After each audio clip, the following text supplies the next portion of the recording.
In this lecture, we solve or we find the limit of the form infinity by infinity.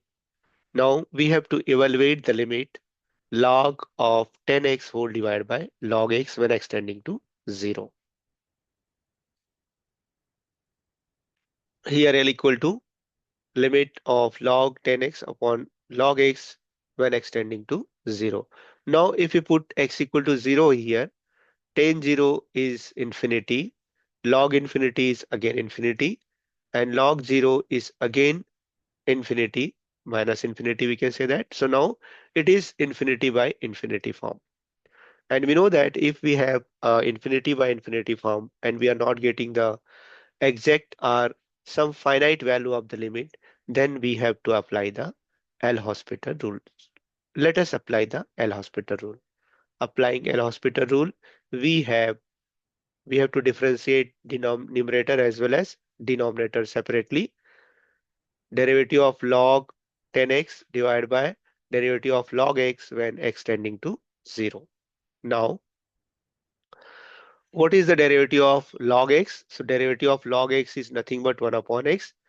Here, in place of x, it is 10x. So derivative of log 10x is 1 upon 10x. What is the derivative of log 10x? It is 1 upon 10x. Again, the derivative of 10x is sec square x. So in the numerator, it is nothing but sec square x upon 10x. In the denominator, what is the derivative of log x? It is nothing but 1 upon x. Now,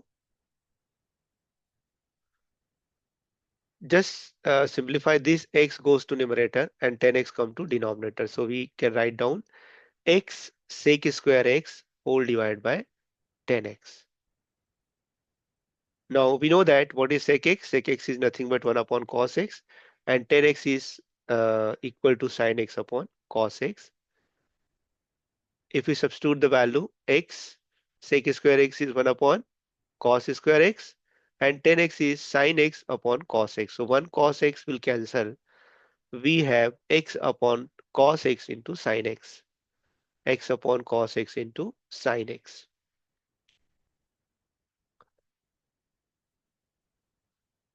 Let us multiply and divide by 2, or multiply by 2 in numerator as well as denominator. So again we know that what is 2 cos x sin x? It is nothing but 2 sin x cos x is 2 sin x, and therefore this 2x upon sin 2x. But we know that if sin, we know that the limit of sin x upon x when x tending to 0 is 1. Here since x tending to 0, so 2x also tending to 0. Right? So now what is its value? Its value is nothing but 1. Hence, the value of the limit log of 10x upon log x when x tending to 0 is nothing but 1. This is the desired value of the given limit. Thank you.